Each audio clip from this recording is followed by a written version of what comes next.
ദിവ്യമന്നയിലേക്ക് സ്വാഗതം. August 2 mission Sunday. ചിന്താവിഷയം ദൗത്യം മനസ്സലിവിന്റെ കർമ്മോത്സുകത. Mission compassion in action. അതിമഹത്തായ ദൗത്യം ഭരമേൽപ്പിക്കപ്പെട്ട സമൂഹമാണ് ക്രൈസ്തവ സഭ. പ്രസിദ്ധ വേദപണ്ഡിതനായ എമിൽ ബ്രൂണറുടെ അഭിപ്രായം ശ്രദ്ധേയമാണ്. The church exist by mission just as fire exist by burning. Where there is no mission, there is no church. നിർവഹിക്കുന്ന ദൗത്യത്തിന്റെ ചരിത്രം തിരുവചനത്തിന്റെ ആദ്യ ഗ്രന്ഥമായ ഉൽപ്പത്തിയിൽ തന്നെ ആരംഭിക്കുന്നു.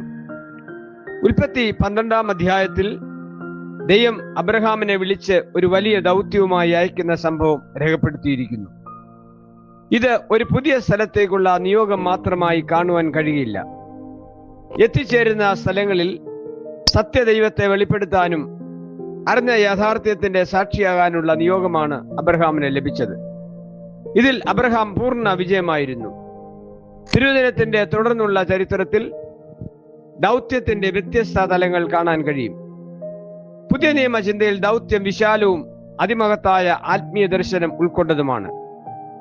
ദൈവസ്നേഹവും കരുതലും കർത്താവ് പൂർണ്ണമായി ലോകത്തിനെ വെളിപ്പെടുത്തി. അതിനാൽ ക്രിസ്തീയ വീക്ഷണത്തിൽ ദൗത്യത്തിന്റെ ആഴവും പരപ്പവും വിവരണങ്ങൾക്ക് അപ്പുറമാണ്. ഒരിടവും ഒഴിവാക്കാതെ ലോകത്തിന്റെ സമസ്ത മേഖലകളിലേക്കും നിയോഗം നൽകിയിരിക്കുന്നു. അതിനാൽ വിശ്വാസ സമൂഹത്തിന് ലഭിച്ചിരിക്കുന്ന ഉത്തരവാദിത്വം വിശാലവും അത്യുദാത്തവുമാണ്. ദൗത്യത്തിന് യേശു നൽകുന്ന നിർവചനവും മാർഗരേഖയും നാം വ്യക്തമായി അറിയണം. അത് ലോക മാനദണ്ഡങ്ങളെ വെല്ലുവിളിക്കുന്നതാണ്. യോഗ്യതകളും പദവികളും ഉള്ളവരെ മാത്രം പരിഗണിക്കുന്ന ലോകത്തിൽ വിളിക്കുന്നവരെ യോഗ്യരാക്കി നിയോഗം നൽകി അയക്കുന്ന കർത്താവിനെയാണ് ചരിത്രത്തിൽ കാണുന്നത്. കഴിവുകളോ കഴിവുകേടുകളെയോ മാനദണ്ഡമാക്കാതെ ദൈവ ശബ്ദത്തിന് ചെവി കൊടുക്കുന്നവരുടെ സമർപ്പണത്തെ പൂർണ്ണമായി സ്വീകരിക്കുന്ന രക്ഷകൻ എന്നും ലോക മാനദണ്ഡങ്ങളിൽ വ്യത്യസ്തനായി നിലകൊള്ളുന്നു.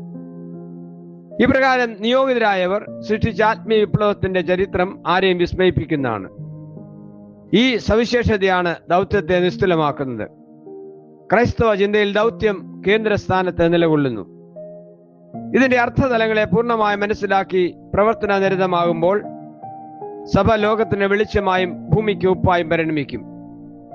രക്ഷകന്റെ ദൗത്യവുമായി സഭ എത്തിച്ചേർന്ന എല്ലാ സ്ഥലങ്ങളിലും ചലനം സൃഷ്ടിക്കാൻ കഴിഞ്ഞു എന്നത് ആർക്കും നിഷേധിക്കാനാവാത്ത വസ്തുതയാണ്. സുവിശേഷം ലോകത്തിന് പുതിയ ദർശനവും ദിശാബോധവും നൽകി.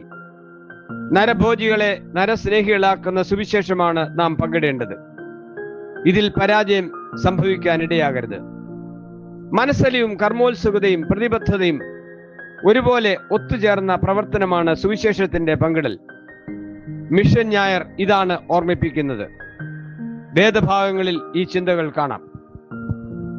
ഒന്നാം പാഠഭാഗം യെശയ്യാവ് 58 6 മുതൽ 10 വരെ. ആത്മീയ അനുഭവം എന്തായിരിക്കണം എന്നതിന് പ്രവാചകൻ നൽകുന്ന മനോഹരമായ വിശദീകരണമാണ് വേദഭാഗം. പീഡിതരെ വിമോചിപ്പിച്ച് അന്യായ ബന്ധനങ്ങളെ അഴിക്കാൻ പ്രവാചകൻ ആവശ്യപ്പെടുന്നു. ഇത് എല്ലാവരോടുമുള്ള സന്ദേശമാണ്. രണ്ടാം പാഠഭാഗം അപ്പോസ്തല പ്രവൃത്തി 19 8 മുതൽ 12 വരെ. അപ്പോസ്തലനായ വിശുദ്ധ പൗലോസിന്റെ പ്രേക്ഷിത പ്രവർത്തനത്തിന്റെ വിശദീകരണമാണ് വേദഭാഗം. യഹൂദന്മാരും യവനന്മാരും പ്രവർത്തന ഫലമായി കർത്താവിനെ അറിയാനിടയായി.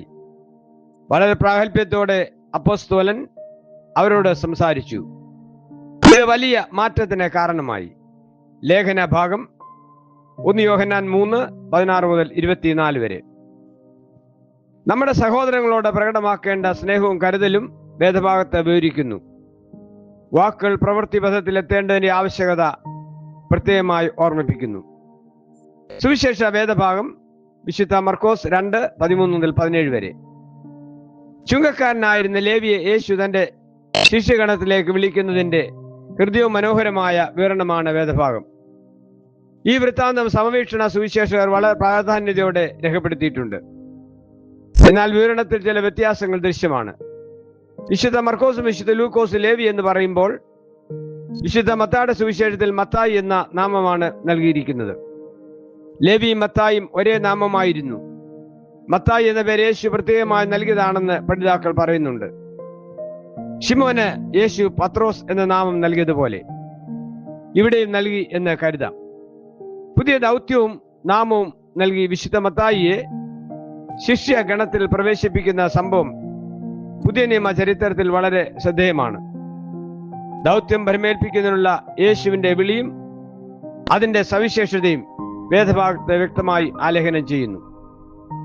ഈ തെരഞ്ഞെടുപ്പിൽ കൂടെ യഹൂദ മനോഭാവങ്ങളെയും മാനദണ്ഡങ്ങളെയും കർത്താവ് മാറ്റി എഴുതുന്നു. അന്നുണ്ടായിരുന്ന ചിന്താ വൈകല്യങ്ങളിൽ നിന്നും അബദ്ധ ധാരണകളിൽ നിന്നും ആത്മീയതയെ വിമുക്തമാക്കാനുള്ള കർത്താവിന്റെ പ്രവർത്തനമാണ് ഇവിടെ കാണുന്നത്. ദൗത്യം സ്വീകരിക്കുന്ന സഭയ്ക്ക് ഇത് ഉത്തമ മാതൃകയും തെളിവാർന്ന മാർഗരേഖയുമാണ്. ഇതേ പാതയിൽ കൂടെ സഭ യാത്ര ചെയ്യണമെന്ന് കർത്താവ് ആഗ്രഹിക്കുന്നു. വേദഭാഗത്ത് ദൃശ്യമാകുന്ന 3 ചിന്തകൾ നമുക്ക് ലഭിക്കപ്പെട്ട ദൗത്യവുമായി ചേർത്ത് ധ്യാനത്തിന് വിഷയമാക്കുന്നത് ഉചിതമാണ്. 1. തള്ളപ്പെട്ടവനെ ശിഷ്യനാക്കുന്ന രക്ഷകൻ. വിശുദ്ധ മർക്കോസിന്റെ വിവരണത്തിൽ 4 ശിഷ്യന്മാരെ കടൽക്കരയിൽ വെച്ച് വിളിക്കുന്നതായി കാണുന്നു.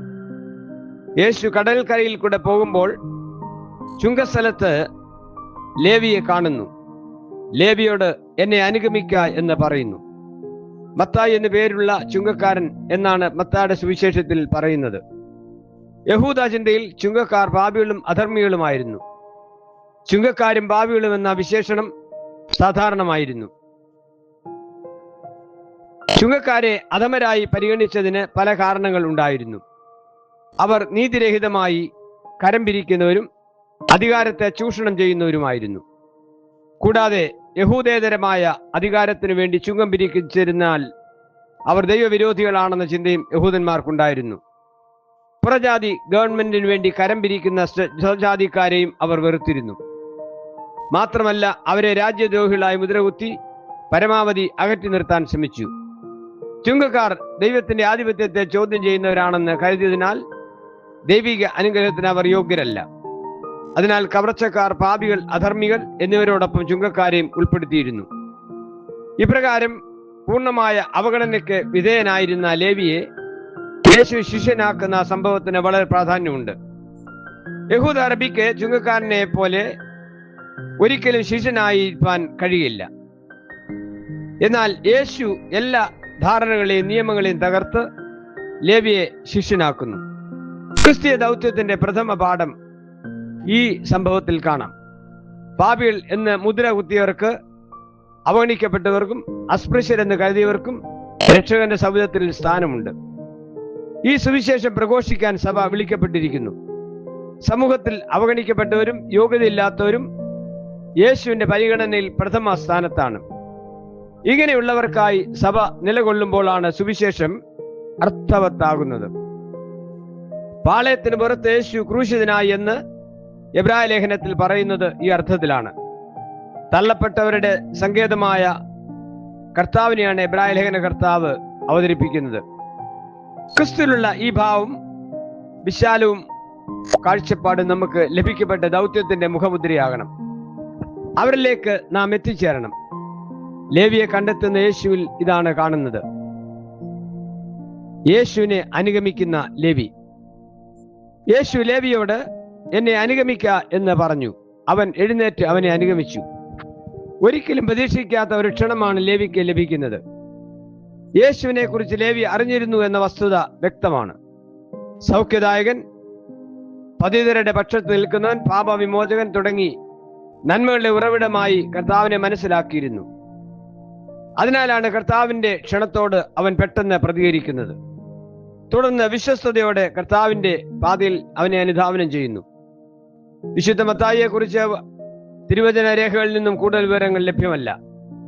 അവന്റെ വാക്കുകളും ആശയങ്ങളും വ്യക്തിപരമായി രേഖപ്പെടുത്തിയിട്ടില്ല. എന്നാൽ ലോകരക്ഷകനായ യേശുവിനെ കുറിച്ച് വിശുദ്ധ മത്തായി രചിച്ച സുവിശേഷം പുതിയ നിയമത്തിന്റെ കവാടമായി നിലകൊള്ളുന്നു. യേശു മശിഹായും രക്ഷകനുമാണെന്ന് ഈ സുവിശേഷത്തിൽ കൂടെ വിശുദ്ധ മത്തായി അസന്നിഗ്ധമായി പറയുന്നു. അതെല്ലാ തലമുറകൾക്കും അനുഗ്രഹ കാരണമായി നിലകൊള്ളുന്നു. മഹത്തായ ഈ സുവിശേഷം ചുങ്കക്കാരനും അസ്പൃശ്യനുമായിരുന്ന ലേവി രചിക്കുവാൻ കാരണമായത് യേശു അവനെ കണ്ടെത്തി ശിഷ്യനായി സ്വീകരിച്ചതിനാലാണ്. തനിക്ക് ലഭിച്ച നിയോഗം വിശ്വസ്തയോടെ അർത്ഥപൂർണമാക്കി. അലക്സാണ്ടർ വൈറ്റ് എന്ന വേദ പഠിതാവ് പറയുന്നത്, വിശുദ്ധ മത്തായി കർത്താവിന്റെ ശബ്ദം ശ്രവിച്ചപ്പോൾ എല്ലാം ഉപേക്ഷിച്ച് അവനെ അനുഗമിച്ചു. എന്നാൽ തന്റെ തൂലികയും മഷിയും ഉപേക്ഷിച്ചില്ല. തന്റെ രചനാപാഠവും ദൈവമഹത്വത്തിനായി ഉപയോഗിച്ചു. അതാണ് വിശുദ്ധ മത്തായിയുടെ സുവിശേഷം. അവജ്ഞയും അവഗണനയും അനുഭവിച്ചവൻ കർത്താവിന്റെ കരങ്ങളാൽ ഉപയോഗിക്കപ്പെട്ടപ്പോൾ സംഭവിച്ച രൂപാന്തരത്തിന്റെ മനോഹര ദൃശ്യമാണ് ഇവിടെ കാണുന്നത്. സഭയുടെ നിയോഗവും അവഗണിക്കപ്പെട്ടവരെ മുൻനിരയിൽ എത്തിക്കുന്ന എന്ന ദൗത്യവും സഭയുടെ മിഷണ പ്രവർത്തനങ്ങളിൽ ഉണ്ടായിരുന്നു. തുടർന്നും അഭംഗുരം അത് തുടരുവാൻ സഭ ബാധ്യസ്ഥമാണ്. സുവിശേഷത്തിന്റെ വെളിച്ചം എത്തിയ എല്ലാ സ്ഥലങ്ങളിലും സംഭവിച്ച മാറ്റങ്ങൾ നിഷേധിക്കാനാവാത്ത ചരിത്ര സത്യങ്ങളായി നിലകൊള്ളുന്നു. യേശുവിനെ പോലെ തേടിച്ചെല്ലുന്ന സഭ ഉണ്ടാകണം. അതാണ് കർത്താവ് ഏൽപ്പിച്ച ദൗത്യം. 3. യേശുവിനെ പരിചയപ്പെടുത്തുന്ന ലേവി. യേശുവിനെ അനുധാവനം ചെയ്യാൻ ലേവി തീരുമാനിച്ചതിന് ശേഷം ഒരു വിരുന്ന് ക്രമീകരിച്ചതായി കാണുന്നു. പുതിയ അനുഭവത്തിന് ശേഷമുള്ള ആദ്യ പ്രവർത്തനമായി ഇതിനെ മനസ്സിലാക്കാം. ഇതിന്റെ ഉദ്ദേശ്യം തന്റെ സ്നേഹിതർക്ക് യേശുവിനെ പരിചയപ്പെടുത്തുക എന്നതായിരുന്നു. ഇത് വിപ്ലവകരമായ ഒരു തീരുമാനമായിരുന്നു. പൗരസ്ത്യ നാട്ടിൽ വിരുന്നുമേശ ഹൃദ്യമായ ഒരു കൂട്ടായ്മയും ആഴമായ ബന്ധത്തിന്റെ ദൃശ്യ രൂപവുമായിരുന്നു. അതിൽ ഭക്ഷണം ഒരു ഘടകം മാത്രം. ഈ വിരുന്നിൽ ക്ഷണിതാക്കൾ ചുങ്കക്കാരും പാപികളുമായിരുന്നു എന്ന് പ്രത്യേകം പറയുന്നു. ഇങ്ങനെയുള്ളവരുമായി ഭക്ഷണമേശയെ സഹിത്വം റബിമാർക്കും പരീശന്മാർക്കും പൂർണ്ണമായും നിഷിദ്ധമായിരുന്നു. സാധാരണക്കാരുമായുള്ള സഹിത്വം പോലും അവർക്ക് അസഹനീയമായിരുന്നു. ഇത്തരം നിയമങ്ങൾ നിലനിന്നിരുന്ന സാഹചര്യത്തിൽ യേശു ശിഷ്യന്മാരും നിയമങ്ങളെയും ആചാരങ്ങളെയും ലംഘിച്ച് ഒരു പുതിയ വിചാര വിപ്ലവത്തിന് ആരംഭം കുറിക്കുന്നു.